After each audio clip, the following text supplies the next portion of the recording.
Hey everybody, Paul Spica with Spica Real Estate here with your Sierrafield Condominiums real estate market update for February 2024.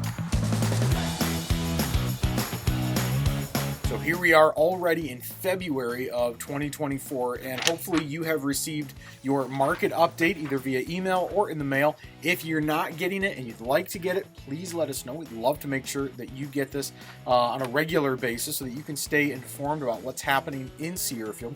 Just a couple of condo sales that I want to point out to keep you up to date. 7357 Cactus Cove, that one did close about a month ago. That one closed about $10,000 below asking price, and that one was a little bit unique. It's an interior pearl unit, so the one with the bedrooms downstairs, with a sun porch. And the sun porch often throws a unique variable, a little bit harder to price out or put a price to what that is actually worth, because it is both an additional feature, but it's also additional square footage. So in this case, that is one of the higher sale prices we've seen for that floor plan, but not necessarily as high as you would account for the actual cost of that sun porch. So kind of a unique case study there. Also 7408 and 7359 Cactus Cove, those are both under contract. 7359 Cactus Cove was on the market for a little bit over about 60 days or so. 7408 Cactus Cove was on the market for only 2 days. Now what's interesting about this is that those are both the same exact floor plan.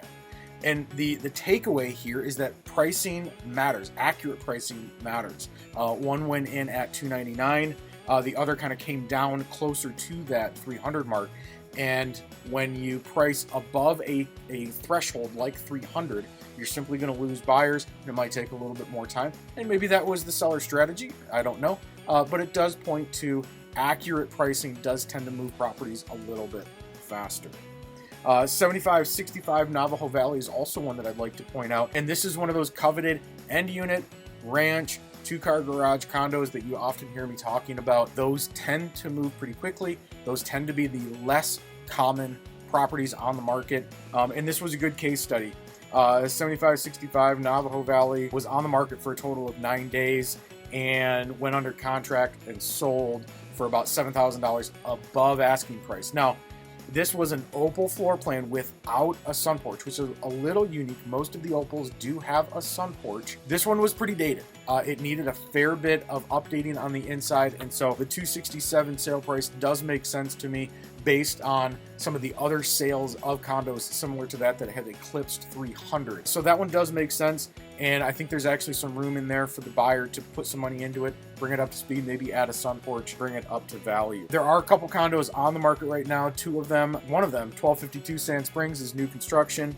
7337 Tularosa is a resale in the greens. We don't see those as frequently. And 1354 Echoing Valley is actually one that we just put on the market just a day or two ago.